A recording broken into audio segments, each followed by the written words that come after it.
আল্লাহর রাসূলের দুইজন মেয়েকে আবু লাহাব বলল তালাক দিয়া বাপের বাড়ি পাঠায়া দাও। দুইজন ছেলেই আল্লাহর রাসূলের দুই কন্যাকে তালাক দিয়া এক কাপড়ে আল্লাহর রাসূলের বাড়িতে পাঠাই দিল। একজন পিতার কেমন কষ্ট হইতে পারে একবার চিন্তা করে দেখেন।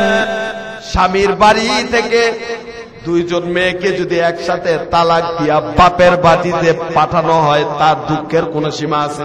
তা কয় না? আল্লাহর রাসূল প্রচন্ড আকারে ব্যথা পেলেন। আজকে আল্লাহর দাওয়াত দেওয়ার অপরাধে আমার দুইটা কন্যাকে একসাথে তালাক দিয়া আবু লাহাবের পুত্ররা পাঠাই দিছে আমার বাড়িতে। আল্লাহর রাসূল এই ব্যথা নিয়ে তিনি ক্রন্দন করলেন। আল্লাহ পাক এটা বরদাস্ত করলেন না। আবু লাহাবের এক পুত্র গেছে ব্যবসা করার জন্য, তারপর আল্লাহ রাব্বুল আলামিন তাকে ওই ব্যবসার মধ্যেই সে যেই তাঁবুতে ছিল ওই তাঁবুর মধ্যে হিংস্র এক ভাগ দিয়া তাকে সেখানেই খেয়ে ফেলল। আল্লাহ রাব্বুল আলামিনের কুদরত দেখেন, ওইখানে ওই ব্যবসার মধ্যে আরো সাথী বর্গ ছিল, কাউকে বাগে খায় নাই। যেখানেই আবু লাহাবের সন্তান পেয়েছে, যে সন্তান আল্লাহর রাসূলকে বেশি কষ্ট দিছে, ওই ভাগ দিয়া সমস্ত মানুষের জ্ঞান শুনছে। জ্ঞানের মধ্যে যখন দেখছে যেটার মধ্যে আবু লাহাবের সন্তানের জ্ঞান পাইছে, তখন ওই আবু লাহাবের সন্তানকে বাঘ একটা ঝাপটা দিয়া শেষ করে দেয়। মানুষ টাকা পয়সা হলে আগে বাড়ি করে, গাড়ি করে, কথা কয় না? আগে কি করে? বাড়ি করে, গাড়ি করে। কিন্তু আমাদের ওস্তাদ তিনি বাড়ির চিন্তাও করেন নাই, গাড়ির চিন্তাও করেন নাই। তিনি যদি এই চিন্তা করতেন, পরে মাদ্রাসা হইতো, আগে বাড়ি হইতো, তারপরে গাড়ি হইতো। কারণ আপনারা যারা এখানে প্রায় 20 থেকে 25 বছর আগে যারা এখানে বসবাস করে আসতেছেন, এই এলাকাটা কিন্তু জনশূন্য ছিল। আমি কি ভুল বললাম নাকি? কি ছিল? কেউ যদি 20-25 বছর পরে বাংলাদেশে যদি কেউ আসে আর 20-25 বছর আগে যদি এলাকায় থেকে যায়, তাহলে এখন এই এলাকায় ঢুকতে পারবে না, রাস্তা হারিয়ে ফেলবে। কথা বলেন ঠিক কিনা? এত বাড়িঘর ছিল না, এত মানুষের চলাচল ছিল না, সমাগম ছিল না। কথা বুঝতে পারছেন? এই মসজিদ আমরা যেখানে বসে আছি, এখান থেকে তাকাইলে বিরাট বিল দেখা গেছে। কথা কয় না? কিন্তু আল্লাহ পাক তিনি ইচ্ছা পোষণ করেছেন এখানে একটি মাদ্রাসা প্রতিষ্ঠিত হবে। আল্লাহ পাক তা করেছে, মানুষ কল্পনাও করে নাই। এই জায়গাটা ছিল অজপাড়া, অযোগ্য, মানুষের কোন আনাগোনা ছিল না। এক সময় মানুষ এখানে আসতে ভয় পাইত, দিনের সময় আসতে মানুষ ভয় পাইত। কিন্তু আজকে দেখেন এই মাদ্রাসার বারকাতে আল্লাহ রাব্বুল আলামিন এই জনশূন্য এলাকাকে জনসমুদ্রেতে পরিণত করেছে। বলেন আলহামদুলিল্লাহ। এই জন্য আপনারা মাদ্রাসার পক্ষে না বিপক্ষে? চিৎকার দিয়া কোন পক্ষে না বিপক্ষে? যেখানে মাদ্রাসা থাকে সেখানে আল্লাহর কোরআন তেলাওয়াত হয়। যেখানে মাদ্রাসা থাকে সেখানে রাসূলুল্লাহ সাল্লাল্লাহু আলাইহি সাল্লামের হাদিস পড়ানো হয়। আর ওই জায়গার মধ্যে আল্লাহর খাস রহমত নাজিল হয়। কেমনে? এই খাস রহমত যখন নাজিল হয়, এর আশেপাশে যারা থাকে তারাও এই রহমত প্রাপ্ত হয়ে যায়, তারাও এই রহমত কি প্রাপ্ত হয়ে যায়। আল্লাহ পাক যেন এই মাদ্রাসাকে কিয়ামত পর্যন্ত কবুল করেন। সকল বলি আমিন। এই মাদ্রাসার যিনি প্রিন্সিপাল তাকে যেন আল্লাহ দীর্ঘ নেক হায়াত দারাজ করেন, তার শরীরকে যেন আল্লাহ সিফাতে আযলা কামেলা দায়েমা দান করেন। সকল বলি আমিন। ভাইরা আমার, এবার আলোচনা শুরু করা যাক, ঠিক কিনা? আমি যারা বাহিরে ঘোরাফেরা করছি, এই মাইকের সাউন্ড যতদূর পর্যন্ত, যাদের কান পর্যন্ত যাচ্ছে, ওই সমস্ত ভাইদেরকে দৃষ্টি আকর্ষণ করে বলবো, আপনারা আজকের এই বরকতপূর্ণ ইসলাহি জোর মাহফিলে চলে আসেন। এমনও হতে পারে কারো জিন্দেগীর শেষ মাহফিল, কথা কয় না, হতে পারে কিনা? আচ্ছা বলেন তো, কে উত্তম এক লোক মাহফিলে আসছে? কিসে আসছে? তেমন নামাজ পড়ে না, আমল নাই, কিন্তু মাহফিলে আসছে। আরেক লোক গেছে তাস খেলতে। কি খেলতে? তাস খেলতে। কি খেলতে? বা সিনেমা হলে গেছে। ওই লোক উত্তম নাকি যিনি মাহফিলে আসছে তিনি উত্তম? আচ্ছা, আল্লাহ পাক হায়াত মওতের মালিক, সত্য না মিথ্যা? জোরে কোন, সত্য না মিথ্যা? এখন দুইজন ব্যক্তি মারা গেছে। কয়জন? একজন তাস খেলতে গিয়ে মারা গেছে, আরেকজন ওয়াজ মাহফিলে এসে মারা গেছে। উত্তম কে? জোরে কোন। এরকম হয় না? মাহফিল শুনে বাড়িতে গেছে, আর ঘুম থেকে ওঠে নাই। আর আরেকজন তাস খেলতে গিয়া, জুয়া খেলতে গিয়া জুয়ায় হাইরা গেছে, স্ট্রোক করে ওই জায়গায় মরে গেছে। মানুষ কি তাকে বলবে জান্নাতি, নাকি যে মাহফিল শুনে গেছে তাকে? কথা বলেন, জোরে বলেন। ভাইরা আমার, আমাদের উপরে শয়তানেরও স্পর্শ পড়ে, আবার ফেরেশতাদেরও স্পর্শ পড়ে। আপনি বুঝবেন কখন যে আপনার উপরে শয়তানের স্পর্শ পড়েছে আর ফেরেশতার স্পর্শ পড়েছে? এটা বুঝবেন কেমনে বলবো, খুব মনোযোগ দিয়া শুনবেন। আল্লাহর রাসূলের হাদিস, যখন কোন আল্লাহর বান্দা বান্দি কোন নেক কাজ করে, কি করে? এই যে আপনারা এখানে বসছেন, এটা কি নেক কাজ না বদ কাজ? চিৎকার দিয়া কোন, নেক কাজ না বদ কাজ? যার সৌভাগ্য হবে সেই নেক কাজ করতে পারবে। আল্লাহ যাকে নির্বাচিত করবেন, ভালোবাসবেন, সেই নেক কাজ করতে পারবে। যখন কোন আল্লাহর বান্দা বান্দী নেক কাজ করে, তখন তার উপরে আল্লাহ তাআলার ফেরেশতার স্পর্শ পড়ে। সুবহানাল্লাহ। তাহলে আল্লাহর রাসূলের হাদিস অনুযায়ী আপনাদের উপরে আল্লাহর ফেরেশতার স্পর্শ আছে না নাই? যদি না থাকতো আপনারা এখানে আসতে পারতেন? আসতে পারতেন? এবার আসেন, শয়তানের স্পর্শ কার উপরে? শয়তানের স্পর্শ তার উপরে যিনি ইবাদত রেখে, আল্লাহর জিকির রেখে, বাহিরে অনার্থক বন্ধু বান্ধব নিয়ে আড্ডা দিচ্ছে। অনার্থক মোবাইল দেখতেছে, অনার্থক মোবাইলে হাবিজাবি গান বাজনা তবলা দেখছে, আছে না নাই? তারপর অনেকে মোবাইলে গার্লফ্রেন্ডের সাথে কথা বলছে। কথা বলেন।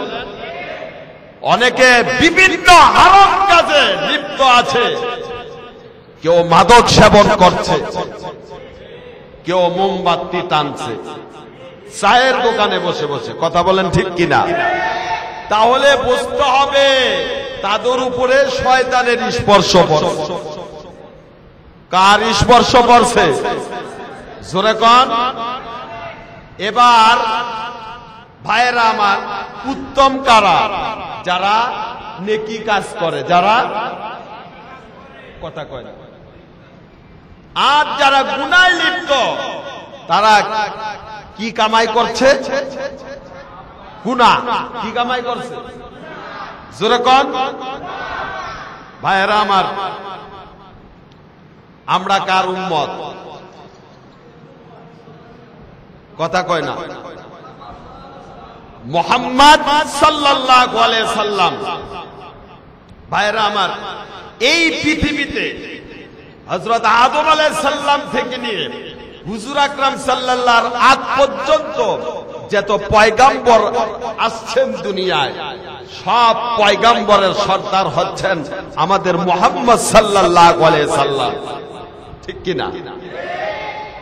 আর ইলা ইয়াউমিল কিয়ামাহ, কিয়ামত পর্যন্ত যত মানুষ আসবে এই পৃথিবীর মধ্যে, নবীর সমতুল্য কেউ হতে পারবে না। হতে পারবে? জোরে বলেন, কেউ হতে পারবে না। ভাইরা আমার, হুজুর আকরাম সাল্লাল্লাহু আলাইহি সাল্লাম সাহাবীদের মাঝে একদিন হাদিস বর্ণনা করলেন। কিয়ামতের ময়দানে আল্লাহর নবী, বিশ্ব নবী মুহাম্মদ সাল্লাল্লাহু আলাইহি সাল্লামের হাতের মধ্যে জান্ডা থাকবে। কথা বলেন, কি থাকবে? আল্লাহর রাসূল বলেছেন, আল্লাহ পাক আমাকে পারমিশন দিবেন, হুকুম করবেন, ও মুহাম্মদ, তোমার উম্মতদেরকে নিয়ে তুমি জান্নাতে প্রবেশ করো। আল্লাহ রাব্বুল আলামিনের হুকুমে আল্লাহর রাসূল বলেন, আমি ওই ব্যক্তি আল্লাহর নবী মুহাম্মদ সাল্লাল্লাহু আলাইহি সাল্লাম, আমার পূর্বে আমার আগে কোন পয়গাম্বর একটি কদম জান্নাতে দিতে পারবে না। কন্যা সুবহানাল্লাহ।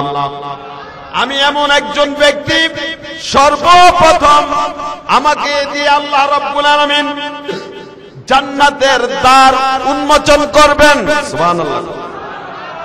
এমন পয়গম্বরের উম্মত আমরা হয়েছি যিনি সর্বপ্রথম যিনি জান্নাতের দ্বার উন্মোচন করবেন। সমস্ত উম্মতি মুহাম্মাদি হুজুর সাল্লাল্লাহু আলাইহি সাল্লামের পাশে থাকবে, আর হুজুর সাল্লাল্লাহু আলাইহি সাল্লামের সবার আগে থাকবে।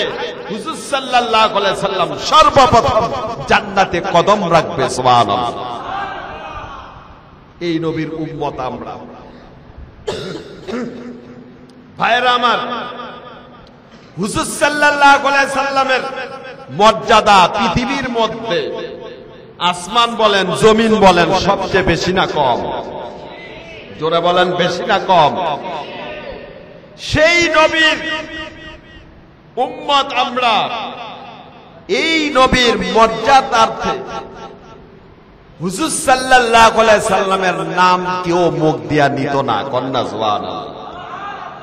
তাহলে মানুষ হুজুর সাল্লাল্লাহু আলাইহি সাল্লামকে কি বলে ডাকতো বলেন তো? নবুয়তের পূর্বে হুজুর সাল্লাল্লাহু আলাইহি সাল্লামের নাম মানুষ নিত না। কি নামে ডাকতো? জোরে কোন, কি নামে ডাকতো? আরো জোরে কোন, কি নামে? কেন ডাকতো জানার দরকার আছে না নাই? এই নাম হুজুর সাল্লাল্লাহু আলাইহি সাল্লামকে কেন দেওয়া হলো? ভাইরা আমার, হুজুর সাল্লাল্লাহু আলাইহি সাল্লাম নবুয়তি প্রাপ্ত হন নাই। কিশোর বয়সেই তিনি দেখতে পেলেন, তিনি যে সমাজে বাস করতেন মক্কা নগরীতে, যারা নাকি ক্ষমতাবান ছিল, অর্থবিত্ত যাদের ছিল, যারা সমাজের নেতা ছিল, তারা যারা নাকি হত দরিদ্র অসহায়, তাদের উপরে জুলুম নির্যাতন করত। কি করত? কথা কর, কি করত? জুলুম নির্যাতন। আল্লাহর রাসূল এই সামাজিক অবক্ষয় দেখে, যেখানে মানুষ জোর জবরদস্তি করে গরিব মানুষের সম্পদ কেড়ে নিত, এখন নেয় কিনা কোন? কথা কন। তারপর মানুষ মদ্যপান করত, জুয়া খেলত। এগুলো কিন্তু আগের জামানায় ছিল, এখন আছে না নাই? এখনো আছে। এই এলাকায় জুয়া চলে কিনা, মদ পান করে কিনা, তারপর পতিতালয়ে যায় কিনা মানুষ, কথা কয় না? ওই জামানায় সেম এরকম ছিল। আল্লাহর রাসূল এই সমাজ দেখে তিনি চিন্তায় পড়ে গেলেন। কিসে পড়ে গেলেন? এই সমাজ কিভাবে পাল্টানো যায়। জৈনক এক ব্যক্তি, জুবাইদ গোত্রের লোক, তিনি কিছু মাল টাল নিয়ে মক্কায় আসছে ব্যবসা করার জন্য। কি করার জন্য? কুরাইশের এক নেতা তার মালগুলো ক্রয় করে এখন আর পয়সা দেয় না, তাল বাহানা শুরু করছে। কি শুরু করছে? তাল বাহানা শুরু করছে। ওই লোক কুরাইশ আরো যারা নেতা ছিল তাদের কাছে গিয়ে অভিযোগ করলো যে আপনাদের এক নেতা আমার কাছ থেকে মাল ক্রয় করে এখন পয়সা দিচ্ছে না, তাল বাহানা। এখন কেউই তার পয়সা উদ্ধার করে দেওয়ার জন্য যায় না। তারপর ওই লোকটা চলে গেল আবু কুবাইস পাহাড়ের উপরে। সেখানে গিয়ে তিনি কবিতা আবৃত্তি করলেন। এই কবিতা শুনলেন নবীজির চাচা জুবাইর বিন আব্দুল মুতালিব। জুবাইর বিন আব্দুল মুতালিব তিনি তাকে ডাক দিলেন, ডাক দিয়ে বললেন কি হয়েছে ভাই? তারপর বলল ওই লোক যে আপনাদের কুরাইশ বংশের এক লোক আমার কাছ থেকে কিছু মাল নিয়ে এখন পয়সা দিচ্ছে না। তারপর তিনি আরো অন্যান্য গোত্রের নেতা কর্মীদেরকে নিয়ে বসলেন মিটিং এ। কিসে? মিটিং এ। সেখানে হুজুর সাল্লাল্লাহু আলাইহি সাল্লাম উপস্থিত ছিলেন। তারপর হুজুর সাল্লাল্লাহু আলাইহি সাল্লাম সেখানে বসে ব্যর্থহীন কণ্ঠে সেদিন বলেছিলেন, এভাবে কোন সমাজ চলতে পারে না, এই সমাজকে পাল্টাতে হবে, এমন এক সমাজ বানাতে হবে যেই সমাজে অন্যায় থাকবে না, অনাচার থাকবে না, অত্যাচার থাকবে না, খুন থাকবে না, দুর্নীতি থাকবে না। আল্লাহর রাসূল সেদিন আল্লাহর রাসূলকে বলা হলো তাহলে আপনি প্রস্তাবনা পেশ করুন, আমরা এই সমাজকে কিভাবে পাল্টাতে পারি। আল্লাহর রাসূল সেদিন 4টা প্রস্তাব দিলেন। কয়টা? জোরে কোন কয়টা?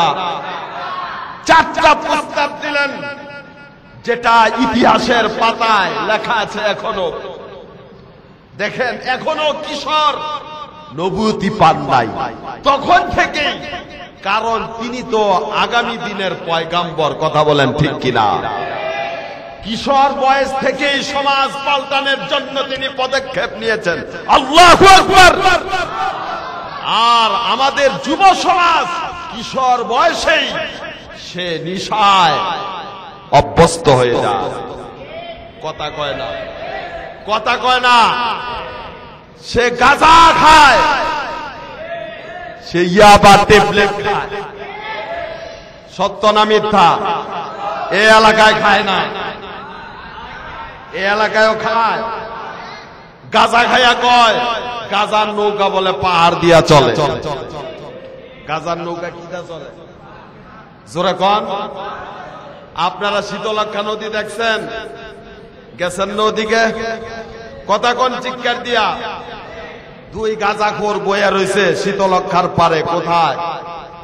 দেখবেন নবীগঞ্জ গুদারার দিকে তাকাইলে 2 নাম্বার ঘাট থেকে আপনি যদি নবীগঞ্জের দিকে তাকান দক্ষিণ দিক, আপনি দেখবেন নদীতে এইভাবে বাঘ খাইছে। সন্ধ্যার পর 2 গাঁজাখোর বইয়া গাঁজা খাইয়া কইতাছে একটা আরেকটার, ওই যে দেখ নদী তো এক পার আরেক পারের লগে লাগিয়া গেছে গা। কই কেমনে? কই দেওস না 2 পারের বাতি মিল্লা গেছে গা। ওই যে নদী বাঘ খাইছে এটা দেখে কইতাছে নদীর মাঝখান থেকে জানি বেড়া দিয়া বাড়িঘর তুললা বাতি জ্বালাই থুয়েছে। এটা হচ্ছে গাঁজাখোরের অবস্থা। কার অবস্থা? কার অবস্থা?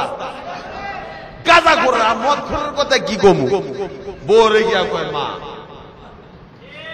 আছে না না, বউরে গিয়া কয় বোন রে তুই আমার মালা গছ। কি কয়? বইন কইতাছে, আবার কি কইতাছে?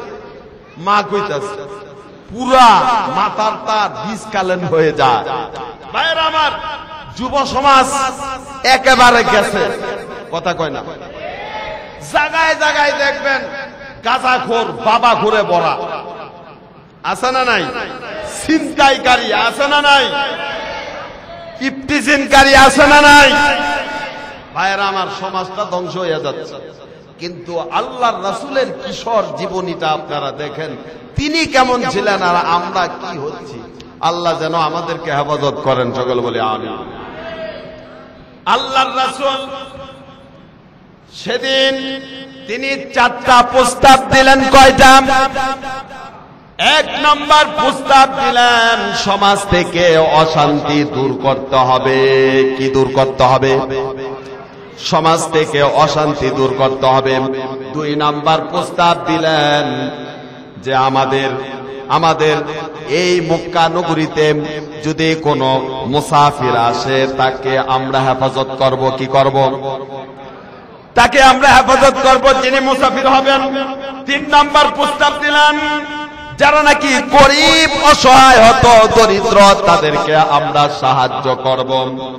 আর 4 নাম্বার প্রস্তাব দিলেন, আল্লাহর রাসূল বললেন 4 নাম্বার প্রস্তাব হচ্ছে যারা জালেম তাদেরকে আমরা প্রতিরোধ করব। যারা জালেম তাদেরকে কি করতে হবে? ক্ষমতার অপব্যবহার করে, মানুষের উপরে জুলুম করে, মানুষকে অন্যায়ভাবে হত্যা করে, কথা বলেন ঠিক কিনা? মানুষের ইজ্জত সম্মান নিয়ে যারা সিনিমিনি খেলে, তারা কোনোদিন মানুষ হইতে পারে না। মানুষ হইতে পারে? এই 4টা প্রস্তাব দিলেন কে? কথা কয় না। আল্লাহর রাসূল কয়, আল্লাহ বলে। এই 4টা প্রস্তাব কে দিয়েছেন? আল্লাহর রাসূল সাল্লাল্লাহু আলাইহি সাল্লাম। এই 4টা প্রস্তাব দেওয়ার পর আল্লাহর রাসূল সেদিনই একটি সংগঠন করলেন, যেই সংগঠনের নাম হচ্ছে হিলফুল ফুজুল। বলেন কি? এই সংগঠন করে তিনি ইতিহাস সৃষ্টি করলেন। ওই যে জৈনক ব্যক্তি, তার কাছ থেকে মাল কিনে কুরাইশ নেতা পয়সা দেয় না, তাল বাহানা শুরু করছে। আল্লাহর রাসূল সেদিন পদক্ষেপ নিলেন, আজ এখান থেকে ওই লোকটার পয়সা কুরাইশ নেতা থেকে উদ্ধার করতে হবে। আল্লাহু আকবার। আল্লাহর রাসূল গেলেন, গিয়ে ওই কুরাইশ নেতার কাছ থেকে পয়সা উদ্ধার করলেন। কন্যা সুবহানাল্লাহ। এই সংবাদ ঝড়ের গতিতে সারা মক্কায় ছড়িয়ে গেল। যারা গরিব, হত দরিদ্র, তাদের মুখে হাসি ফুটতে শুরু করেছে। এতদিন পর্যন্ত আমরা নিষ্পীড়িত ছিলাম, কথা বলতে পারতাম না, আমাদের উপরে জুলুম করা হতো। এখন আব্দুল্লাহর ছেলে আমাদের পক্ষে দাঁড়িয়েছে। আজকে থেকে আব্দুল্লাহর ছেলের নাম হচ্ছে আল আমিন। আল্লাহু আকবার। সেদিন থেকে আল্লাহর রাসূলকে আল আমিন বলে উপাধি দিল মক্কাবাসী। কন্যা সুবহানাল্লাহ। আরেকটা ঘটনা, আরেকটা নেতা আছে, নাম হচ্ছে আবু জাহেল। কথা কয় না? কি নাম? আবু জাহেল। চিৎকার দিয়া কোন? তার নাম শুনে নাই এমন মানুষ আছে? ভাইরা আমার, সাফা মারোয়া যেই জায়গা দিয়ে হাজী সাহেবরা দৌড়াদৌড়ি করে, এই সাফা মারোয়া যেই দিক দিয়া, ওই দিক দিয়া ভাইরইলে হাতের বাম পাশ হয়েছে আবু জাহেলের বিশাল বাড়ি। আবু জাহেলের বিশাল বাড়ি। ওই বাড়ির মধ্যে সৌদির সরকার 300 বাথরুম বানাইছে। আলহামদুলিল্লাহ। কত কত? এখন কোন হাজী সাহেব ওই জায়গায় গেলে যদি শুনে যে আবু জাহেলের বাড়ি, তার যদি প্রস্রাব পায়খানার ব্যাগ নাও থাকে, কয় না, একটা টিপ মেরে। কারণ জীবনে আর আসি বা না আসি কোনো গ্যারান্টি নাই। আবু জাহেলকে যদি পাইতাম, চিন্তা গর্তের মধ্যে দাবাই দিতাম। ভাইরা আমার, সেই আবু জাহেল, এরা নাজ্জাশী নামক এক ব্যক্তির কাছ থেকে উট ক্রয় করছে। কি ক্রয় করে? করার পর পয়সা দেয় না। কি দেয় না? এরকম ঠুন্ডা নেতা, খেতা নেতা আছে না নাই? দোকানে বাকি করে টাকা দেয়, টাকা চাইলে একদম গুল্লি করে দিব। আছে না নাই? জোরে কোন আছে না নাই? আরে মিয়া, তোমার তেনে কত বড় আবু জাহেল আছিল, তুমি মিয়া আইছো অনেক গুন্ডামি করতে। ভাইয়েরা আমার, আবু জাহেল পয়সা দেন। তো মক্কা নগরীর নেতারা বাইতুল্লাহর সামনে বসে আছে। ওই লোক গিয়া কমপ্লেইন জানানো যে আপনাদের নেতা একজন নাম হচ্ছে, তখন তো আর আবু জাহেল বলতো না, আবুল হাকাম কইতো, উনি আমার কাছ থেকে একটা উট নিয়ে এখন পয়সা দিচ্ছে না। কি দিচ্ছে না? তারপর উপস্থিত তারা বলল যে তুমি এক কাজ করো, ওই যে দেখা যায় মুহাম্মদ আল আমিন, তাকে গিয়া বলো, সেই পারবে তোমার পয়সা উদ্ধার করে দিতে। সুবহানাল্লাহ। মুহাম্মদ সাল্লাল্লাহু আলাইহি সাল্লামের কাছে কে নেতা কে খেতা টাইম আছে? কথা কয় না। হুজুর সাল্লাল্লাহু আলাইহি সাল্লাম সাইয়্যিদুল মুরসালিন, সকল পয়গম্বরদের তিনি সর্দার, তার উপরে কোনো সর্দার নাই, নেতা নাই। কথা বলেন ঠিক কিনা? তিনি জাহান্নামের কীট আবু জাহেলকে ভয় পায়। আমাদের দেশও কিন্তু আমরা কিছু আবু জাহেল মার্কা কিছু স্বৈরাচারের আবির্ভাব আমরা দেখতে পেয়েছিলাম। কথা কয় না? সত্য না মিথ্যা? ভাইয়েরা আমার, জুলুম বেশি দিন টিকে না, কোন না কোন দিন একদিন জুলুম ধ্বংস হয়ে যায়। ঠিক কিনা? ওই লোক গিয়া বললাম, হে মুহাম্মদ, আমি আবু জাহেলের কাছে একটি ওট বিক্রি করেছি, কিন্তু সে এখন তার ক্ষমতার বলে আমাকে পয়সা দিতে চায় না, আমার উটের দাম দিতে চায় না। হুজুর সাল্লাল্লাহু আলাইহি সাল্লাম ওই লোকটাকে বলল, আমার সাথে চলেন, আপনার পয়সা আমি আবু জাহেলের কাছ থেকে নিয়ে দিব। কন্যা সুবহানাল্লাহ। এটা দেখার জন্য একজন কুরাইশ এক ব্যক্তি পিছনে পিছনে গেলেন যে ঘটনা কোন দিকে গড়ায়। হুজুর সাল্লাল্লাহু আলাইহি সাল্লাম আবু জাহেলের বাড়ির সামনে গিয়া ঘরের দরজার মধ্যে যখন করাঘাত করলেন, আবু জাহেল দরজা খুলে দেখে মুহাম্মদ সাল্লাল্লাহু আলাইহি সাল্লাম তার দরজার সামনে দাঁড়িয়ে আছে। কে দাঁড়ায় আছে? কথা কয় না? তারপর আবু জাহেলকে হুজুর সাল্লাল্লাহু আলাইহি সাল্লাম ডাক দিয়া বলেন, হে চাচা, এই লোকটা আপনার কাছে উটের পয়সা পায় কিনা? আবু জাহেল বলে, হ্যাঁ পায়। তাহলে আপনি পরিশোধ করে দেন। আবু জাহেল বলে, একটু দাঁড়ান, আমি ঘর থেকে টাকা আনছি। তারপর আবু জাহেল ঘরের ভিতরে গেল, গিয়ে টাকা এনে ওই ইরাশা নামক লোকটাকে তার উটের দাম তার হাতে দিয়া দিল। মুহাম্মদ সাল্লাল্লাহু আলাইহি সাল্লাম লোকটাকে নিয়ে চলে গেলেন। আর ওই যে পিছনে পিছনে একজন লোক ফলো করতেছে যে কি ঘটনা ঘটে। এবার ওই লোকটা আবু জাহেলের সামনে এসে বলে, এই নি নেতার খবর, এই নি, তুমি আমলকে কত পাওয়ার দাও, আর মুহাম্মদ সাল্লাল্লাহু আলাইহি সাল্লাম তোমার কাছে আইয়া কইলো আর তুমি দিয়া দিলা। এই নি নেতা, নেতার হাতে বোতা দাও, আস্তে আস্তে করে রাখ। আবু জাহেল কয়, তুই ধ্বংস। কি কয়? যেটা জানোস না ওটা লয়ে কথা কইস। কি কয়? আমি যেটা দেখছি তুই যদি দেখতি তোর কাপড় চোপড় নষ্ট হয়ে যেত। দেহস না বেটা কিছু, খালি কুয়ালাস খেলার লগে। কি হয়েছে? কিছুই তো আমি দেখলাম না। আপনার কাছে আপনার বাতি যায় চাইলো আর আপনি আয়া ঘরের টাকা না দিয়ে দিলেন। কুয়েন আর কি হইল? এবার আবু জাহেল কয়,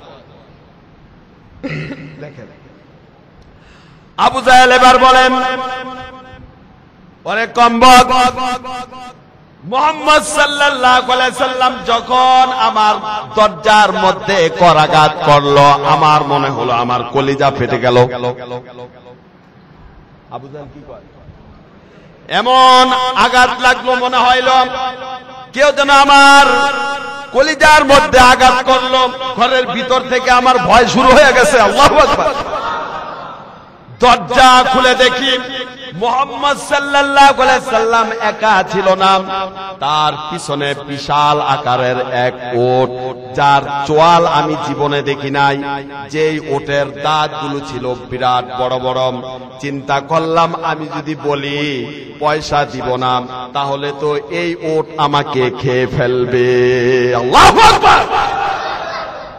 নবুয়তি পান নাই, তারপর আল্লাহ রাব্বুল আলামিন কিশোর বয়সে আল্লাহর রাসূলের মুআজিজা দেখিয়েছেন। আল্লাহু আকবার।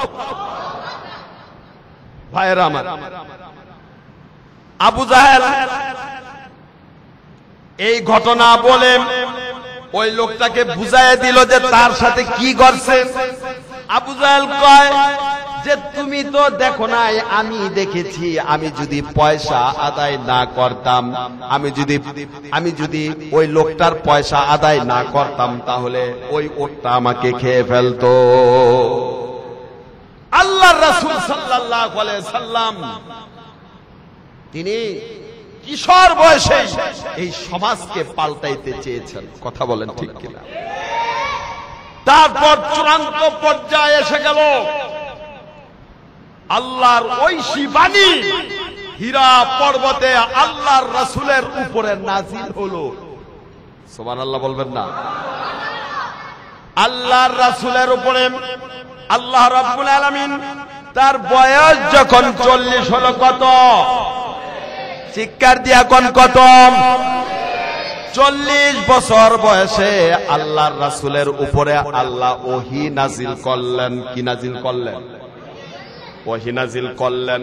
সর্বপ্রথম যে ওহীটা আল্লাহ নাজিল করলেন, আল্লাহর রাসূলের কাছে হযরত জিবরাইল আমিন এসে বলেন ইকরা। কি পড়তে বললেন? প্রথম বললেন, পারলেন না। দ্বিতীয়বার আবার বললেন, পারলেন না।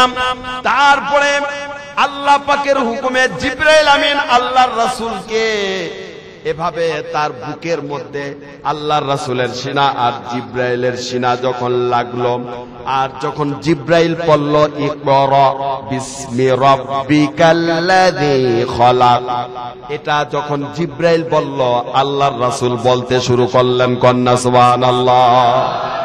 আল্লাহর রাসূল কি বলতে শুরু করলেন? এভাবে আল্লাহর রাসূলের কাছে ওহী আসলো। ওহী আসার পর কিছুদিন যাওয়ার পর আল্লাহর রাসূলকে আল্লাহ রাব্বুল আলামিন বললেন, এবার প্রকাশ্যে দাওয়াত দাও। এবার কি করো? এবার কি করো? প্রকাশ্যে দাওয়াত দাও। এখানেই আল্লাহর রাসূলের বিরোধিতার সূচনা। এখানেই কি? এই পর্যন্ত আল্লাহর রাসূলকে সকলে কি বলতো বলেন তো? চিৎকার দিয়া বলেন, কি বলতো? আল আমিন বলতো। এবার যখন আল্লাহ সিদ্ধান্ত নিলেন আল্লাহর কালেমার দাওয়াত প্রকাশ্যে দিবে, আল্লাহ সিদ্ধান্ত জানিয়ে দিলেন মুহাম্মদ সাল্লাল্লাহু আলাইহি সাল্লাম। আল্লাহর রাসূল তখন প্রকাশ্যে কাফেরদের সামনে কুরাইশ বংশের যত গোত্র আছে সকলকে ডাক দিয়া দাওয়াত দিলেন। সংক্ষেপে বলতেছি, দাওয়াত দেওয়ার পর প্রাথমিক অবস্থায় আল্লাহর রাসূলের প্রতি সকলেরই একটি আস্থা এবং বিশ্বাস ছিল। যেহেতু এই পর্যন্ত আল্লাহর রাসূলের জবানে দুচারিতা পান নাই। কি পান নাই? তার এই 40 বছর বয়সে কোনদিন মুনাফিকি দেখে নাই মানুষ। কথার মধ্যে আপনার দুচারিতা দেখে নাই।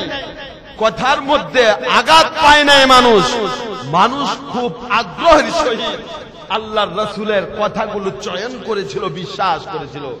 কিন্তু জাহান্নামের কীট, নবীজির আপন চাচা কেউ সেদিন বিরোধিতা করে নাই।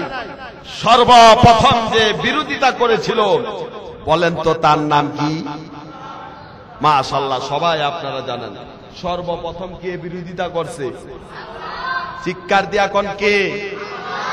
বংশীয় কোন চাচা ছিল না, পাড়া প্রতিবেশী হিতাকাঙ্ক্ষী এরকমও চাচা, আপন চাচা। আবুল আহাব হুজুর সাল্লাল্লাহু আলাইহি সাল্লামের কি চাচা ছিলেন? আপন চাচা। সর্বপ্রথম তার বিরোধিতা করল, মুহাম্মদ সাল্লাল্লাহু আলাইহি সাল্লামকে বর্ষনা দিল। কি দিল? বর্ষনা দিল, মুহাম্মদ তুমি ধ্বংস হও। আর সাজিবের মালিক সেদিন এটা বরদাস্ত করতে পারে না। আল্লাহু আকবার। কারণ আল্লাহর রাসূল কাউকে ভয় করে কথা বলেন না। কথা বলেন ঠিক কিনা? কারণ আল্লাহর রাসূল হচ্ছেন আখিরি পয়গম্বর। এতে কোনো সন্দেহ আছে? জোরে বলেন আছে? যদি কারো দিলের মধ্যে যারা পরিমাণ সংশয় থাকে যে মুহাম্মদ সাল্লাল্লাহু আলাইহি সাল্লাম আখিরি পয়গম্বর নয়, তার ঈমান সাথে সাথে চলে যাবে, সে কাফের হয়ে যাবে। ভাইরা আমার, মাঝে মধ্যে আমরা দেখতে পারি কিছু নাস্তিক মুরতাদ আমার নবীর শান মান নিয়ে তারা কথা বলে,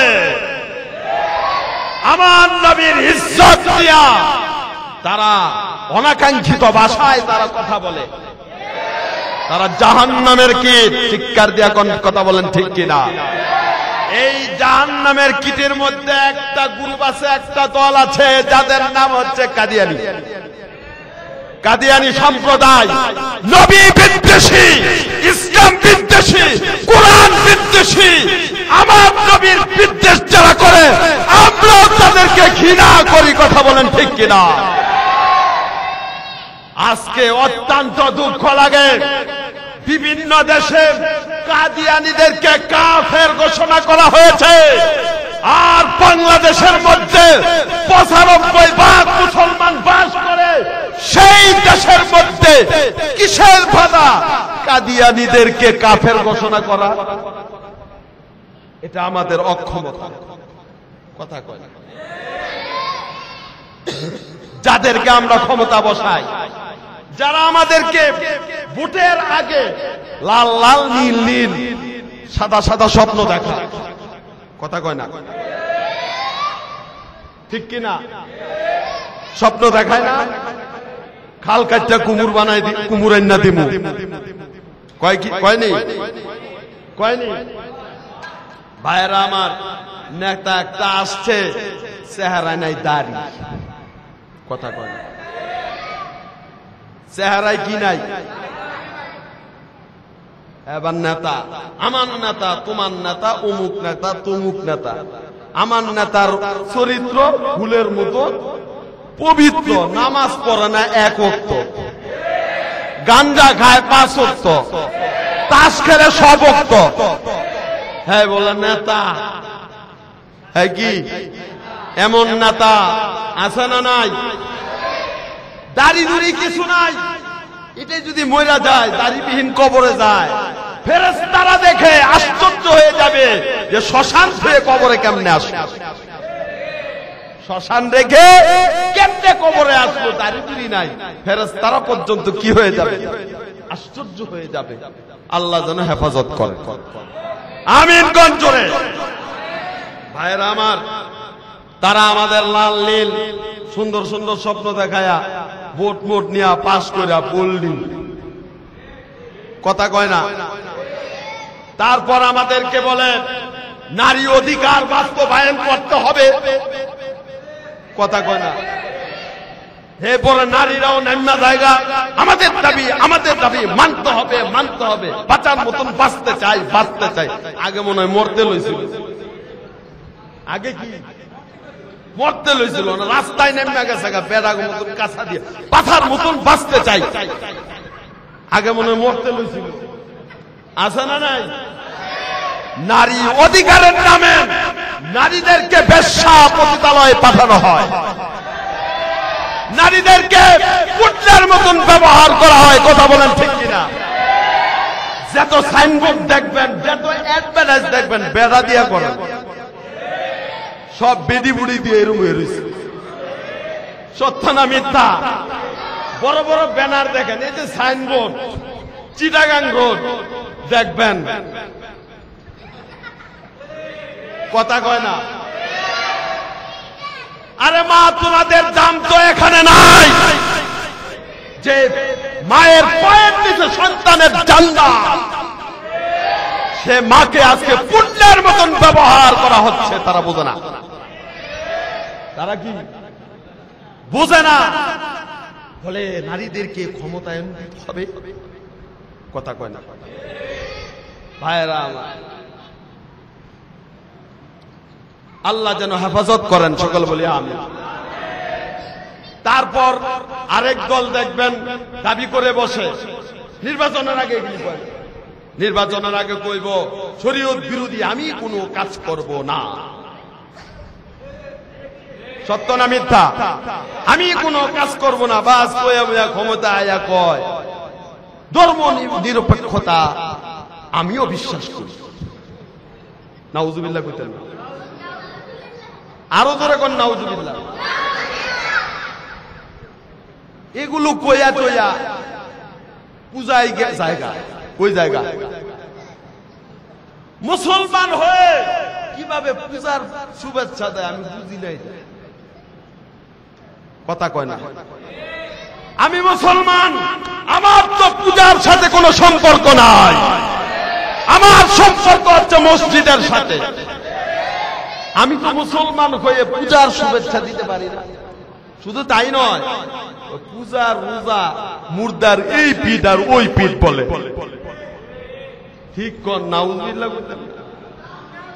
পূজা রোজা মুর্দার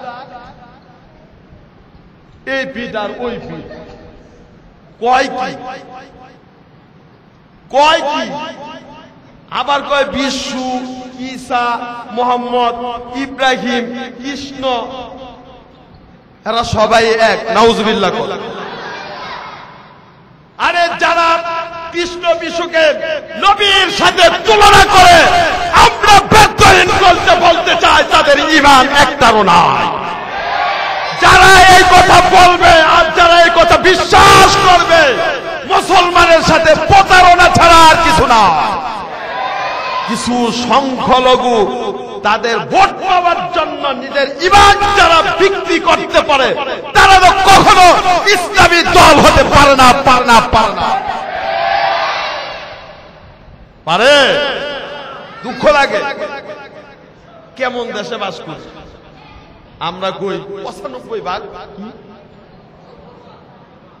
এটা কি মান্না নেওয়া যায়? মান্না নেওয়া যায়? আমার কথায় কি আপনারা রাগ করতেছেন? হুজুরে কি শুরু করলো?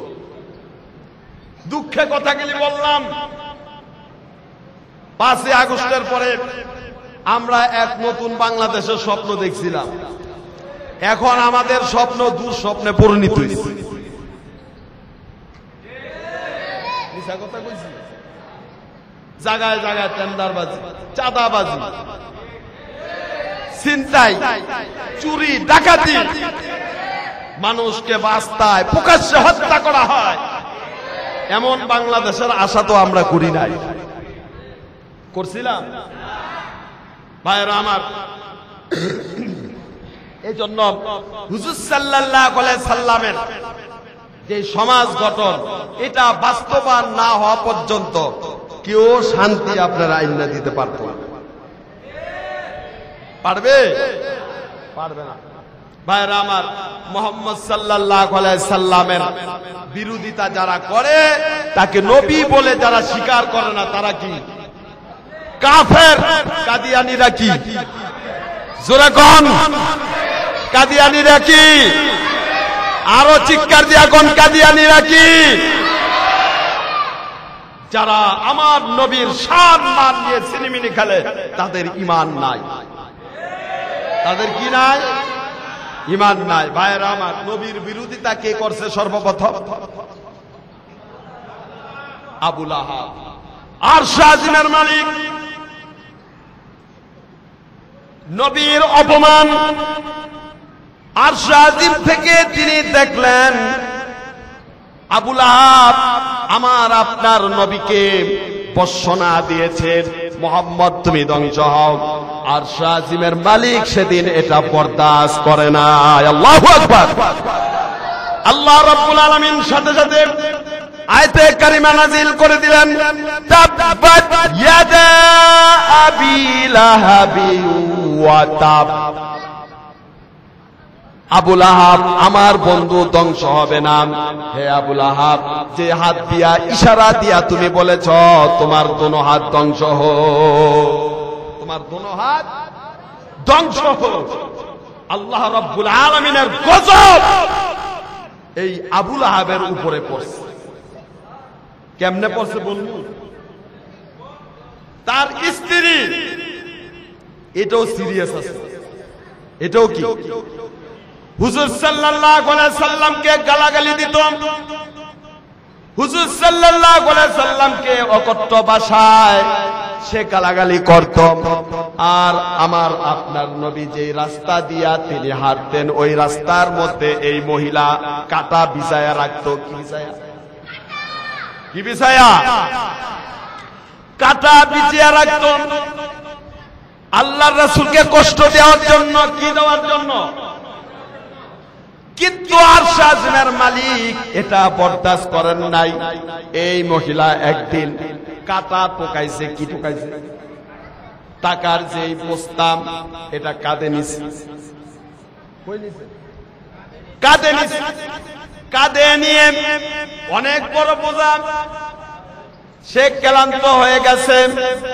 ক্লান্ত হয়ে যাওয়ার পর সে একটি পাথরের উপরে বসছে বোঝা নিয়া। কি নিয়া?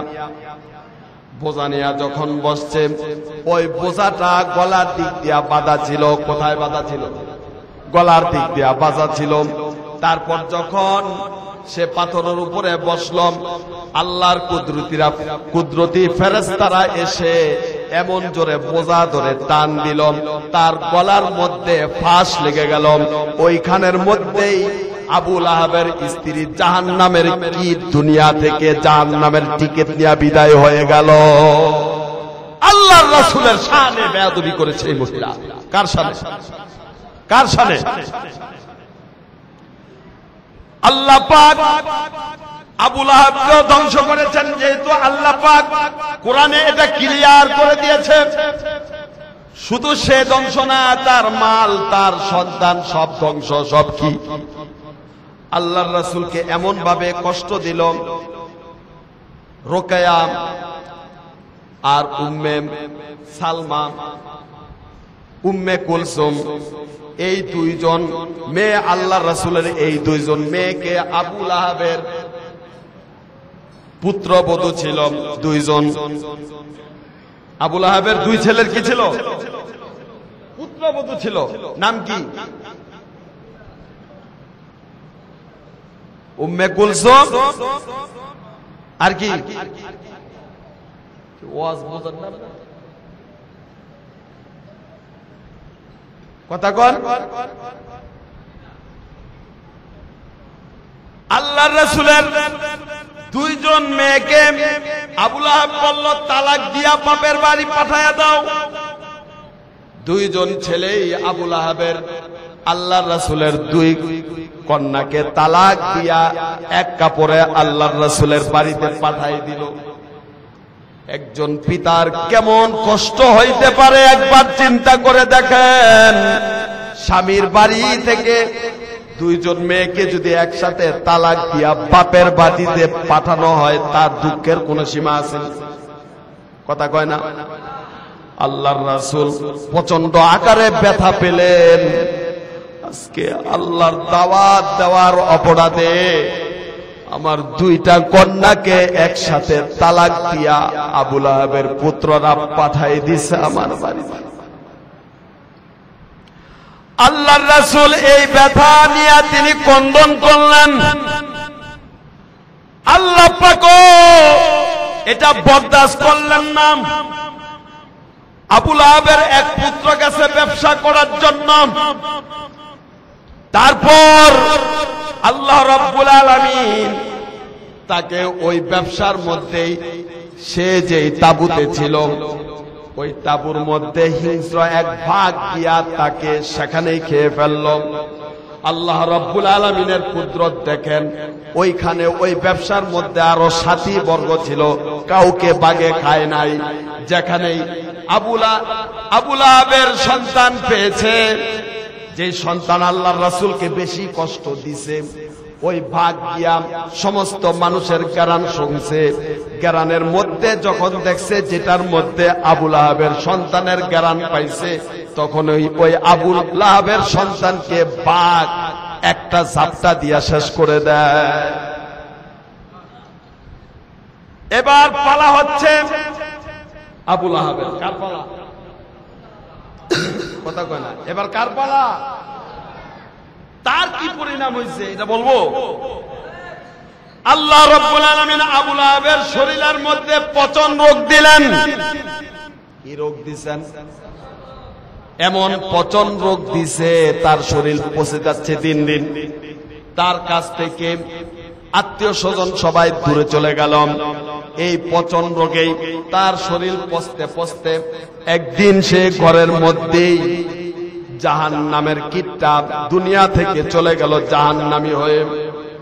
তারপর কেউ এই লাশের কাছে আসে না, যেহেতু পচা লাশ, আগে থেকে শরীর পচা ছিল, এখন লাশ হয়ে গেছে, আরো পচা গন্ধ বাড়ছে না কমছে? জোরে কোন, বাড়ছে না কমছে? মানুষ সামনে আসতে পারে না। এখন ছেলেরা কি করবে? একজন লোক ভাড়া করে এনে এই লাশটাকে কোন রকমে বেঁধে পাহাড়ের উপরে তুলছে। কোথায় তুলছে? কোথায়? ওই পাহাড় থেকে তারা খোসায়া খোসায়া আপনার পাহাড় থেকে সমতল জমিনের মধ্যে লাশটাকে ফেলে দেয়। দুনিয়ার মধ্যেই আল্লাহ রাব্বুল আলামিন লানত প্রাপ্ত হয়ে বিদায় নিয়ে চলে গেছে জাহান্নামে।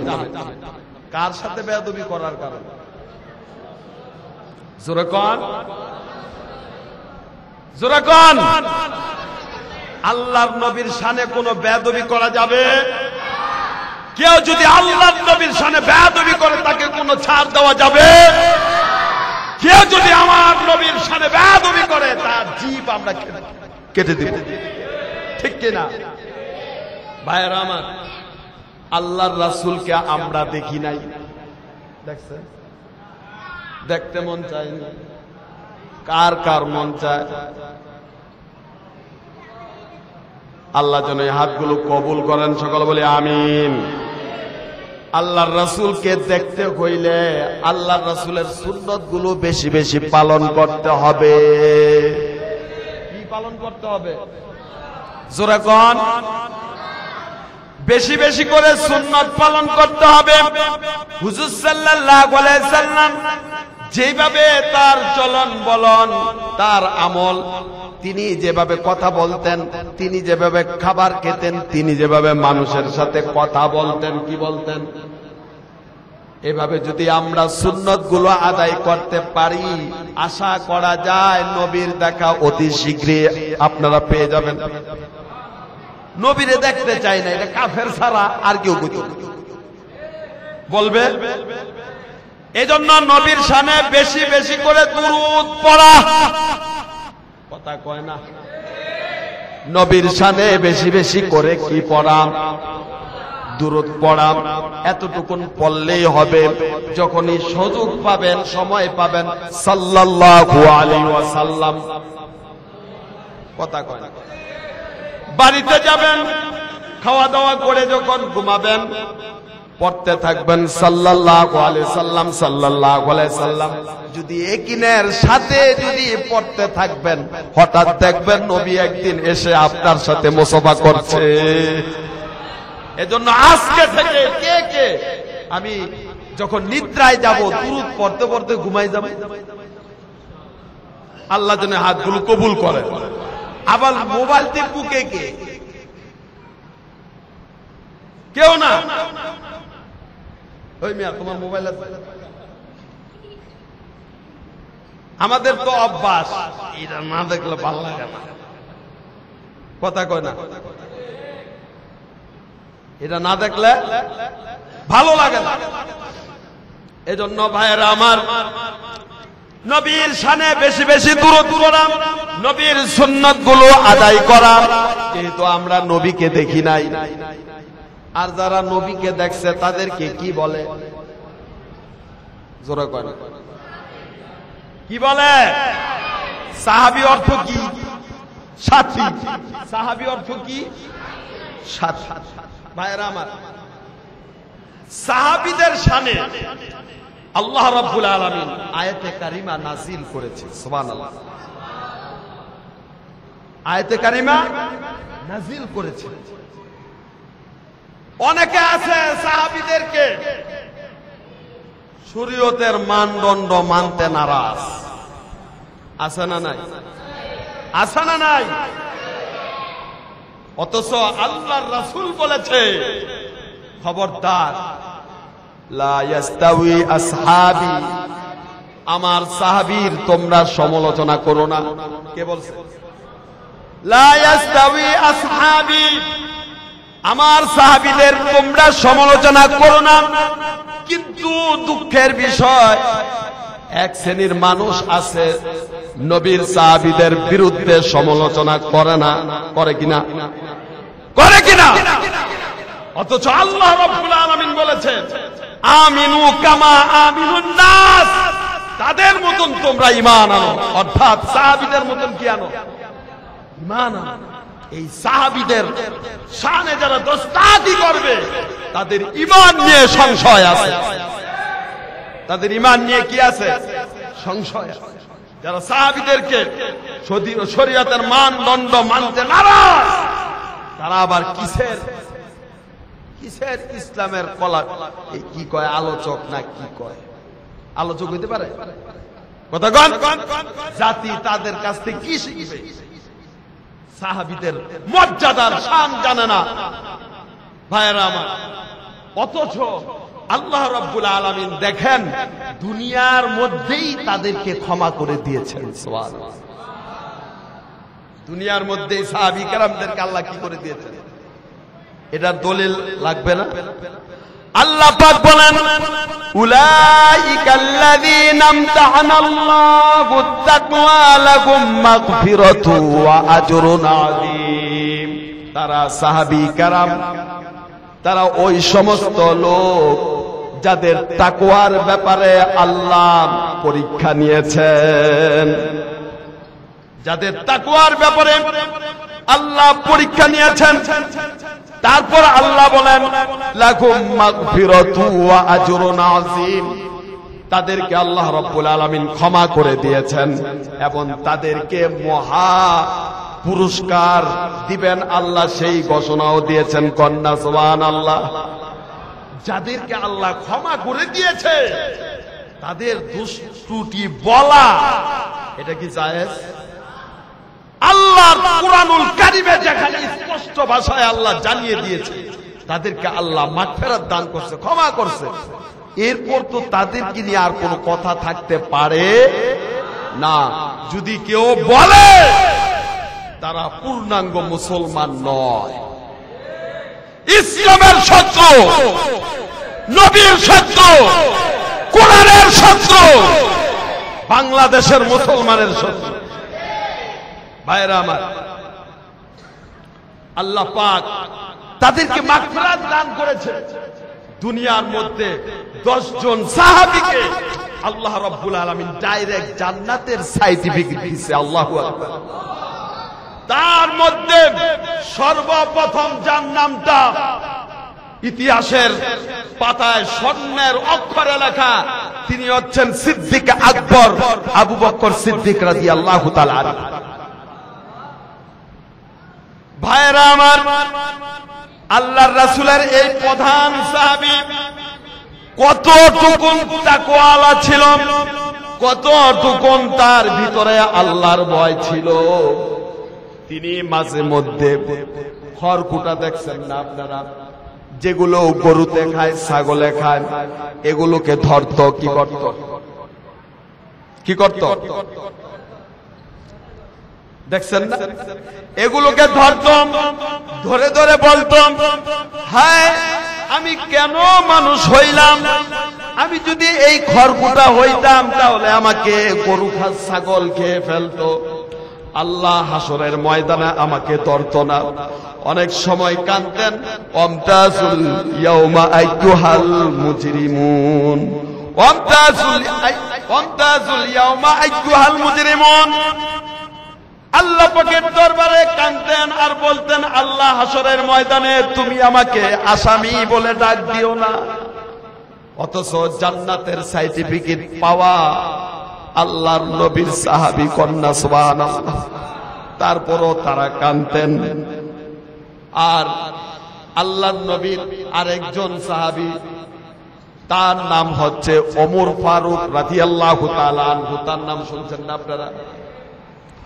ওমর ফারুক রাদিয়াল্লাহু তাআলা আনহু, তিনি একদিন কুরআনুল কারীম তেলাওয়াত করতেছেন। তেলাওয়াত করতে করতে হঠাৎ যখন তিনি পড়লেন, ইন্না আযাবা রাব্বিকা লাওয়াকি' মা লাহু মিন দাফি', অর্থাৎ নিশ্চয় আল্লাহ রাব্বুল আলামিন তার আযাব তোমাদেরকে দিবেন। মা লাহু মিন দাফি', এই আযাব কেউ প্রত্যাখ্যান করতে পারবে না, টলাতে পারবে না। ফারুক আজম এই আয়াত পড়ে তিনি ভয়তে বেহুশ হয়ে গেছে। কি হয়ে গেছে? আর আমরা কোরআন পড়ি, বুঝি তো, কথা কয় না। ইমাম সাহেব তেলাওয়াত করে, ঘুমায় গেছে। আছে না নাই? একবার দেখি ফজরের সময় ইমাম সাহেব ফজরের উঠতে তো একটু লম্বা চোরা কেরাত পড়ে, ঠিক কিনা? যেহেতু 2 রাকাত নামাজ, একটু লম্বা চোরা কেরাত পড়ে, যে পিছনে যারা একটু লেট করে ঘুমের তো তারা যেন জামাত না পায়, এজন্য ইমাম সাহেবরা কি করে, একটু লম্বা চোরা কেরাত পড়ে। তো জাগো নাকি একটু বেশি ঘুম। একবার তো এক ফজরের উঠতে দেখি ঘুমায় গেছে খারুইয়া। ইমাম সাহেব গেছে রুকু, হ্যাঁ খারু, হ্যাঁ কি ইমাম সাহেব রুকু দিয়া ইমাম সাহেব গেছে গা সেজদায়। হঠাৎ করে ঘুম ভাঙছে, ঘুম ভাঙ্গা দেয় ইমাম সাহেব রুকু তো নাই, সেজদায় গেছে গা, কেউ নাই, খার রয়েছে একলা গেছে গা সেজদায়। কই গেছে গা, কই গেছে গা?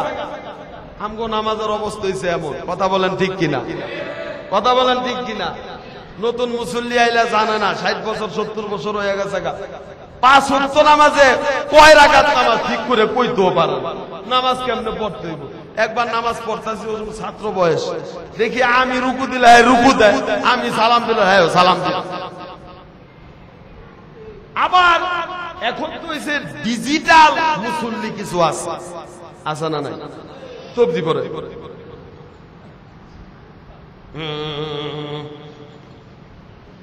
মানে আমরা একবারও কইতে পারি না 3 তবজি শেষ। আছে না নাই? আছে না নাই? নামাজ পড়ে বিদ্যুতের গতিতে, নামাজ পড়ে কি?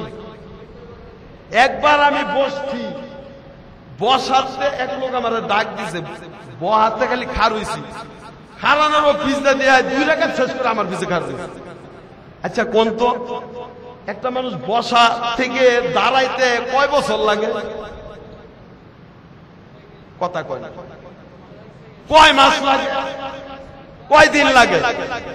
কয় ঘন্টা লাগে? সেকেন্ডের ব্যাপার না। আমি তো তাজ্জব হয়ে গেলাম, কেমনে সম্ভব? এই হলো আমাদের নামাজের অবস্থা। কথা বলেন ঠিক? আর যদি ইমাম সাহেব একটু লম্বা চোরা কেরাত কয়, পিছন থেকে মিস কল মা আছে না নাই? জোরে কর। সূরা জানা না, কেরাত জানা না। একবার আমার মসজিদে মুরব্বি লইয়া একটু মস্ক করাইতে বলছিলাম। কি করাইতে? অনেকক্ষণ সূরা কাউসার মস্ক করাইছি। তো যখন মস্ক শেষ, এখন তো পড়া নিতে হবে, ঠিক কিনা?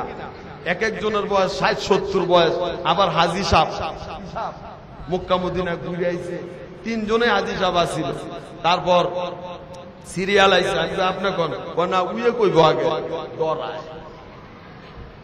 তো যাই হোক, একটাই কইছে কোন রকম, তো আরেকজন আসছে হাজী সাহেব, আমি কই আপনি কোনালা, হ্যাঁ শুরু করছে ইন্না আইতো না কাল কাউতার, ইন্না আইতো না বলে, আমি কই আইতো না, আতই না কোন কোন আইতো না, এনেকে আইতো না না আতই না কি হবে, মানে আমি কই কোন আতই না, হ্যাঁ আইতো না। পরে বুঝলাম এটার মুখ এমন হয়েছে, ঠাডা পড়ছে মুখে, এটা আইতো না, আসলে আসলে এটা আইতো, বুড়ো হয়ে গেল, কোন স্যাদ স্যাদ থাকে না, কাজ দিছে না হাওয়া ছাড়ছে, এটাও অনেকে কইতে পারে না। কথা বলেন ঠিক কিনা?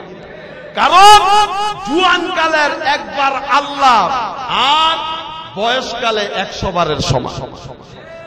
জোরে কোন ঠিক কিনা? ভাইয়েরা আমার, কোন কথাতে কোন কথায় গেলাম গা, মনে আসেনি?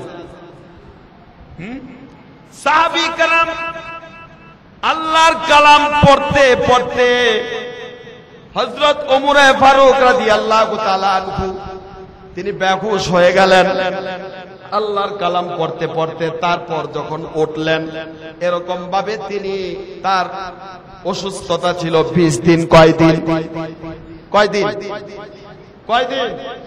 20 দিন তিনি অসুস্থ ছিলেন। তার শরীর ফুলে গিয়েছে আল্লাহর কালাম পড়তে পড়তে। সাহাবী کرام যখন আল্লাহর কালাম পড়তো, সুবহানাল্লাহ, আল্লাহর রাসূল একদিন এক সাহাবীকে ডাক দিয়া বলেন, আজকে যদি তুমি কোরআন তেলাওয়াত চালিয়ে যাইতা তাহলে আজকে মদিনাবাসী ফেরেশতা দেখতে পারতো। সাহাবী کرامের কোরআন তেলাওয়াতে আল্লাহর আসমানের ফেরেশতারা নিচে নামে যেত, আর আমাদের দুর্দশা দেখে ফেরেশতা আমগো কাছ থেকে পলায়া 7 আসমানের উপর উঠতে যায়। ঠিক কিনা? জোরে কোন ঠিক কিনা? ভাইরা আমার, আল্লাহর নবীর একজন আনসারী সাহাবী, যুবক, বয়স অল্প,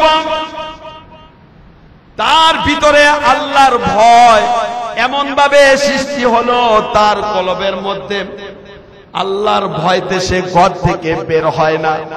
কোথা থেকে বের হয় না? আল্লাহর ভয় তার কলবের মধ্যে এমন ভাবে পয়দা হয়েছে, সে ঘর থেকে বের হইতে চায় না। অসুস্থ হয়ে গেছে আল্লাহর ভয়ে। কার ভয়? জোরে কোন? আর আমাদের দেশে কি হয়, গার্লফ্রেন্ডে যদি সেক দেয়, সেক খাইয়া অসুস্থ হয়ে যায়। সত্য কিনা? কই সেরি আমারে ভালোবাসে না, আমি মরে যাবো। ইঁদুরের ওষুধ খাইছে, খায় না। মা বাপ গরিব মানুষ কষ্ট করে হাসপাতাল নিয়া এটা সারায় সরাইয়া বালা করে আইনা, কয় তুই যদি মরে যাতি আর পয়সা কম খরচ হইতো, দাফন কাফন তুই মরে গেল ভালো আছে, এই বিষ খাইছ, এটা বাইর করতে গিয়ে আমাকে করতে গেলি টাকা গেছে, দাফন কাফন করতে এত টাকা লাগে। কি আমার মসজিদের পাশে একটা লটকা গেছে, একটা কি লুটকে গেছে, যখন নাকি জমে টান দিছে, জমে কি তোর বাঁচালে এশকের চুটে আবেগে তো ঝুল্লা যায়, পরে আবার বাঁচার লেগে কিন্তু আবার পাগল হয়ে যায়। মরণটা কি এত সহজ? কথা কয় না। মরাটা কি এত সহজ? কথা কয় সহজ না। এটা ঘটনা কই, এক বেটা গাছের আগায় বইয়া গোড়া কাটতাস, গাছের আগায় বইয়া গোড়া কাটতাস, আরেক বেটা পথচারী দেখে কই, মিয়া তুমি কি পাগল? তুমি তো মিয়া পড়বা মিয়া ডাল দল লইয়া। ধরো মিয়া পল্লব আমনের কি, বাস পোষাইতে পোষাইতে নিচে গেছে, পোষাইতে পোষাইতে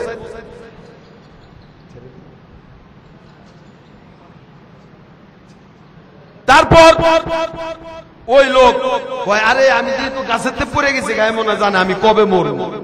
কথা বুঝতে পারছেন? এই কথা জিগানের লেগে বেড়ারে জিগা ধরছে, ভাই খারান আপনি কেমনে জানলেন আমি গাছের পড়ে যাবো গা?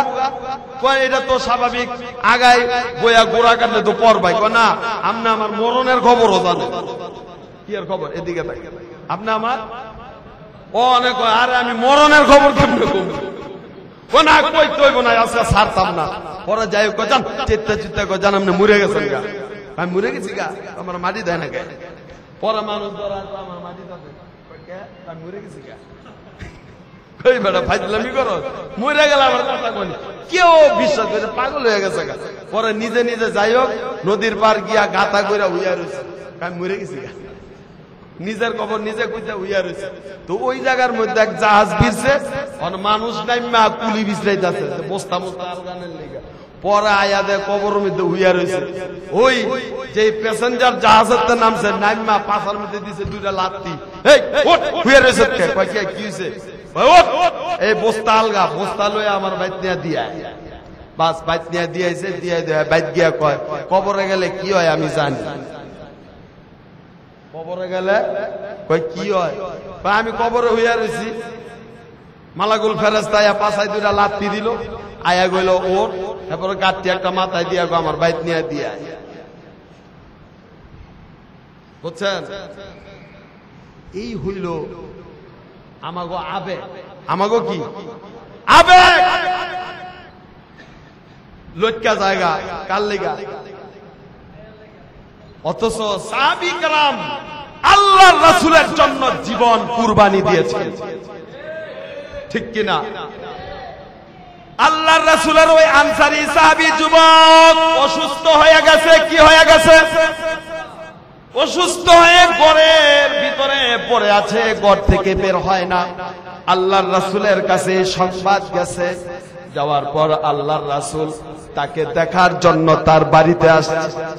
আল্লাহর রাসূল তার ঘরে যখন ঢুকলেন, তার বিছানার পাশে গিয়া বসলেন। বসার পর আল্লাহর রাসূল তাকে ধরলেন। ধরার পর ওই আনসারী যুবক সাহাবী উঠলেন। ওঠার পর আল্লাহর রাসূল তাকে ধরে এভাবে ধরলেন জড়াইয়া। ঠিক ওই মুহূর্তেই আল্লাহর ওই বান্দা, আল্লাহর নবীর সাহাবী, তিনি তার জীবনে এত প্রশান্তি লাভ করে নাই। তিনি আল্লাহর রাসূলের সিনা যখন তার সিনার মধ্যে লাগছে, আল্লাহর রাসূলের সিনার মধ্যে তার সিনা যখন লাগছে, আল্লাহর নামে একটা ডাক দিয়া সাথে সাথে দুনিয়া থেকে বিদায় হয়ে গেছে। আল্লাহর রাসূল এবার বলে তার কলবের মধ্যে এমন ভাবে আল্লাহর ভয় সৃষ্টি হয়েছে, যার কারণে তার কলিজাটা ফেটে খান খান হয়ে গেছে। তার জানাজার ব্যবস্থা করো, তার দাফনের ব্যবস্থা করো। আল্লাহর রাসূল নিজে জানাজা দিলেন, তারপর নিজে তাকে দাফন কাফন পড়াইয়া তাকে কবরে রাখলেন। কন্যা সুবহানাল্লাহ। সাহাবী কেরামের এরকম তাকওয়া ছিল। আর ওই সাহাবী কেরামদেরকে নিয়ে জাহেলেরা আশেপাশে মন্তব্য করে, আমরা এটা কোনোদিন মেনে নিতে পারি না।